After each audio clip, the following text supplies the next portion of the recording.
Bonjour, moi c'est Karine. Bonjour, moi c'est Alain, je suis le papa de Karine, papa de 4 enfants en fait. Et puis notre histoire débute en 1989. On a eu un diagnostic, Karine avait eu un cancer et puis la leucémie en fait. Puis médicalement parlant, il n'y avait aucun espoir. On nous parlait au mieux 3 mois de vie. Ils ont essayé de trouver une compatibilité avec moi, voir si je ne pouvais pas donner de la moelle ou des choses comme ça. Un peu après le 3 mois, parce que déjà là, elle avait dépassé une limite qu'ils ne pensaient pas. C'était déjà un miracle qu'elle traverse ces 3 mois-là. Puis, suite à ça, ils se sont aperçus, en faisant des recherches, qu'elle avait dépassé le 3 mois. On pourrait peut-être essayer une greffe de moelle, ils ont pensé à ça. Puis, en faisant les tests, ils se sont aperçus que j'étais 6 sur 6 compatible avec elle. C'est un miracle en soi. Ils ont procédé, ils ont fait la greffe de moelle, et puis tout s'est bien déroulé. Elle a reçu son greffon, elle a commencé à refaire son sang dans un temps record. Mais, sauf que ce qui est arrivé, c'est qu'il y a eu une rechute dans un temps record aussi. La leucémie est revenue. Et puis, c'est ça, après ça, c'était devant le néant, encore une fois. On fait quoi? On va où? Nous autres, on s'est remis au Seigneur, on a dit, regarde, on ne sait pas, le médecin est en avant de nous, puis on ne savait pas quoi faire, quoi dire. Fait qu'on a dit, bien, regarde, on va prier pour que le Seigneur vous éclaire. On dit, on va essayer de mettre une petite... Le médecin, on dit, on va essayer de mettre une petite chimio d'entretien. Fait qu'ils ont donné une chimio pendant à peu près comme 1 an et demi, 2 ans. Ça allait bien tout pendant ce processus-là, mais elle est tombée par miracle en rémission. Et puis, de là, mais aujourd'hui, elle est avec nous. Mais ça n'a pas été sans avoir un paquet d'anecdotes que je pourrais vous conter. En fait, c'est un coup de massue dans le front. C'est clair que c'est dur à prendre, mais la façon que j'ai reçu ça, c'est que je me suis vraiment dit que c'était Dieu qui était Dieu. J'ai vécu j'avais la paix. Je me suis aperçu qu'il y avait la dimension que vraiment que c'était Dieu qui était en contrôle de la situation, en fait. Que je ne contrôlais rien. J'avais toujours pu contrôler toute chose par le travail, mais ça, je ne peux pas le contrôler. J'aurais donné mes parties, mes organes, ça aurait pu vivre, mais là, c'était pas. C'était un autre défi. J'ai appris à faire confiance en Dieu. C'était facile parce que je n'avais pas d'autre choix. Puis c'était le choix le plus facile, puis c'était le choix le plus brillant de ma part parce que c'était tellement grand, mon enfant, c'était comme, je suis mort tout de suite pour elle. Mais c'était pas un choix. En fait, j'avais besoin du Seigneur pour passer à travers cette épreuve-là. Qu'elle vive ou qu'elle meure, j'avais besoin de son soutien. Puis, c'était le jour, 1 heure à la fois, un jour à la fois. On regardait pas loin. Parce que si on regardait 1 semaine, 2 semaines, on avait des diagnostics médicaux qui nous pendaient au bout du nez qu'il n'y avait pas d'espoir. À l'époque, moi, j'étais quelqu'un qui prenait de la boisson, je travaillais dans les clubs. J'étais un gars qui était entraîné, j'étais un gars qui se tenait dans... C'est ça, je m'entraînais, puis j'étais doorman, en fait. J'ai connu mon épouse comme ça. Fait que, logiquement, j'aurais retourné dans ce monde-là. Mais c'est le contraire qui est arrivé. J'ai vraiment... Le Seigneur, il m'a sauvé. J'ai mis ma confiance en lui. Je n'avais pas besoin d'aller prendre de l'alcool. Je n'avais pas besoin de me défoncer pour affronter la réalité. Je l'ai affronté, je l'ai fait avec lui. C'était léger, dans un sens. Je ne veux pas dire que tous les jours était facile, c'est pas vrai, je suis un menteur, mais dans le sens que j'ai appris de courir vite. Je suis momoune un petit peu. Dans le sens que je pense que c'est une qualité dans ce sens-là, de courir vite dans ses bras. De ne pas prendre les fardeaux, de faire confiance, en fait. Il n'y avait pas d'autre choix, en fait. Il n'y en avait pas d'autre. Tu passes à travers une épreuve comme ça, ça n'a aucun sens de dire ça, mais quand tu regardes avec les lunettes du Saint-Esprit que c'est lui qui te tient, c'est lui qui...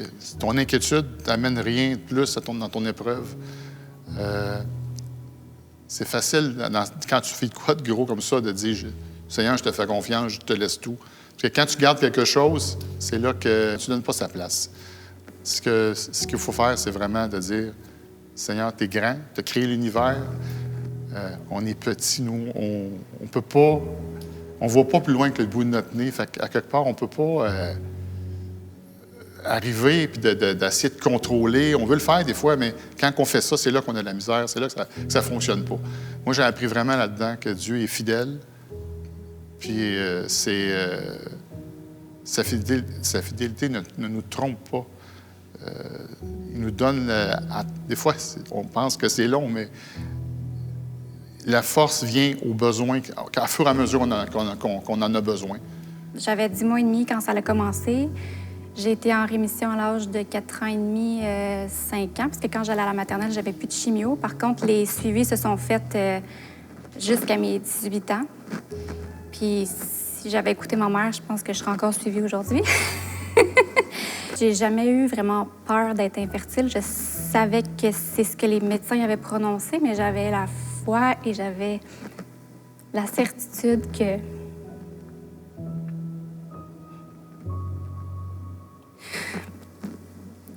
jour, j'allais être maman. Je me disais que Dieu, il allait pas m'enlever ce privilège-là. Puis il connaissait mon cœur, puis il savait à quel point, pour moi, c'était important.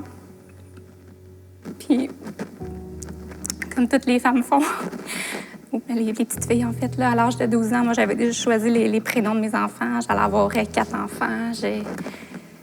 Je m'étais toujours imaginée maman. Puis, c'est sûr que avec les années, même si je savais qu'un jour ça allait arriver, c'est sûr qu'il y a des moments de doute que j'avais. En tout cas, des tests de grossesse, j'en ai fait plein, puis à chaque fois, c'était négatif. Puis là, j'avais 5 jours de retard dans mes règles, puis je m'étais dit, on va faire un test, tu sais. Ça va sûrement être négatif. À ma grande surprise, j'ai fait le test, c'était positif. J'ai appelé ma soeur, ma mère. Fallait que je me fasse confirmer que c'était arrivé pour vrai. Puis c'est arrivé à un moment où que je soupçonnais pas que j'allais être enceinte, puis c'était dans des drôles de circonstances, mais pour moi, c'était une promesse qui s'accomplissait.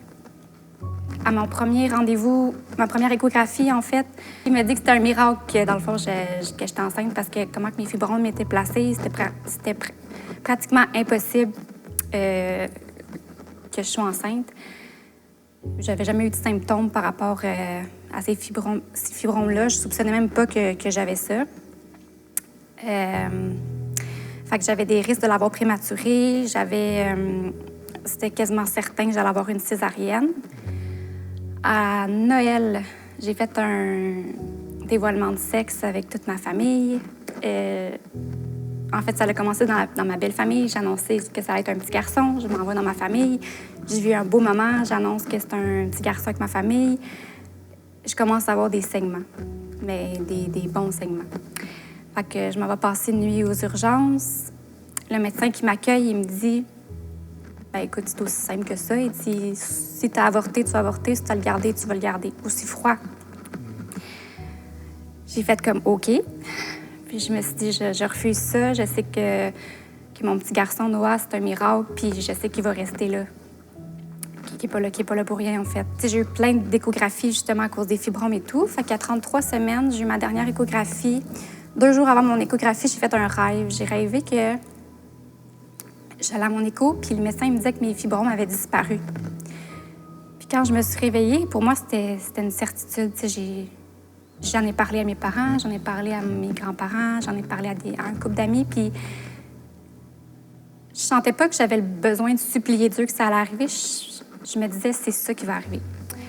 Fait que 2 jours après, je m'en vais à mon échographie, je m'installe. Ça fait même pas 2 minutes que je suis installée. Le médecin, il met sa machine sur mon ventre, puis il me dit « Tes fibromes ont disparu. » Puis là, moi, je suis comme « Ben là, vous êtes sûre, hein? Ils n'ont pas diminué, ils sont-ils déplacés? » Puis là, il me dit « Non, ils ont disparu. » J'ai dit « Ben, tu veux pas regarder un peu, tu sais, s'ils sont ailleurs? » Il dit « Non, ils sont vraiment plus là. » Il dit « Il y a des miracles comme ça qui arrivent. » Puis moi, je suis sortie du bureau, puis j'ai juste comme partie en larmes. Parce qu'encore une fois, c'est Dieu qui me disait que c'est lui qui avait le dernier mot, puis Amen. que mon gars aussi, c'est un miracle. Il agit d'une façon qu'on ne se douterait jamais. Chaque saison est temporaire.